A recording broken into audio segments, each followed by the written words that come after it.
દક્ષિણ સૌરાષ્ટ્રના ભાગોમાં ભારે વરસાદથી જનધનને હાનિ થવામાં હતી.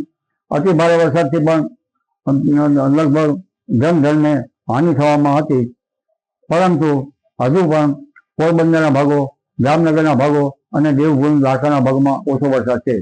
તદ ભાગોમાં પણ ધીરે ધીરે ક્યાંક હળવો અને ક્યાંક મધ્યમ પ્રકારનો વરસાદ થવાની શક્યતા રહેશે. કચ્છના ભાગોમાં પણ વરસાદ થવાની શક્યતા રહેશે.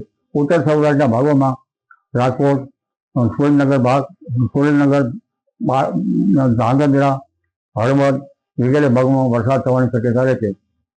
પરંતુ ઉલ્લેખનીય છે કે હજુ દક્ષિણ સૌરાષ્ટ્રના ભાગોમાં કેટલા ભાગમાં ભારે વરસાદ થવાની શક્યતા રહેશે. દક્ષિણ ગુજરાતના કેટલાક ભાગમાં ભારે તો કોઈ ભાગમાં અતિ ભારે વરસાદ થવાની શક્યતા રહે. આ ઉપરાંત ઉત્તર ગુજરાતના ભાગોમાં છત્રાસર વરસાદ થવાની શક્યતા રહે. ઉત્તર ગુજરાતના ભાગોમાં લગભગ ગઈકાલથી વરસાદના વાવડ છે. પરંતુ હવે પાટણ સમિતિ હારીજના ભાગમાં વરસાદ થવાની શક્યતા રહે. મહેસાણા, બનાસકાંઠાના કેટલાક ભાગમાં ભારે વરસાદ થવાની શક્યતા રહે અને સાબરકાંઠા, અરવલ્લીના ભાગમાં પણ ભારે વરસાદ થવાની શક્યતા રહે. કેટલાક ભાગમાં જળ ભરાવ થવાની શક્યતા રહેતા ખેડૂત ભાઈઓએ પાણીની નિકાલ વ્યવસ્થા કરવી યોગ્ય રહે. ઉલ્લેખનીય છે કે લગભગ મહીસાગરના ભાગોમાં ભારેથી અતિ ભારે વરસાદ થવાની શક્યતા રહે. વડોદરાના કેટલાક ભાગમાં ભારેથી અતિ ભારે વરસાદ થવાની શક્યતા રહે.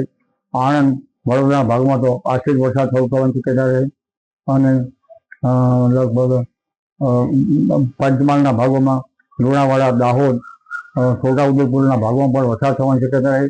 કેટલાક ભાગમાં ભારે વરસાદ થવાની શક્યતા રહે. ઉત્તર ગુજરાતના ભાગમાં વરસાદ થતાં સાબરમતી નદીનો પાણીનો આવરો આવી શકે. આ ઉપરાંત મધ્યપ્રદેશના ભાગોમાં ભારેથી અતિ ભારે વરસાદ થતાં નર્મદાના જળસ્તરમાં વધારો થઈ શકે.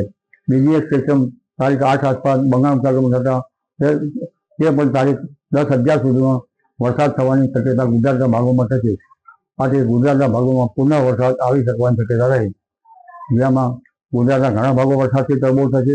પરંતુ આ વરસાદ લગભગ દેવભૂમિ દ્વારકાના ભાગો, પોરબંદરના ભાગો, જામનગરના ભાગો અને કચ્છના ભાગોમાં પણ જ્યાં વરસાદ ઓછો છે ત્યાં વરસાદી ઝાપટા પડતા કેટલાક ભાગમાં વાવણી કાર્ય થઈ શકે.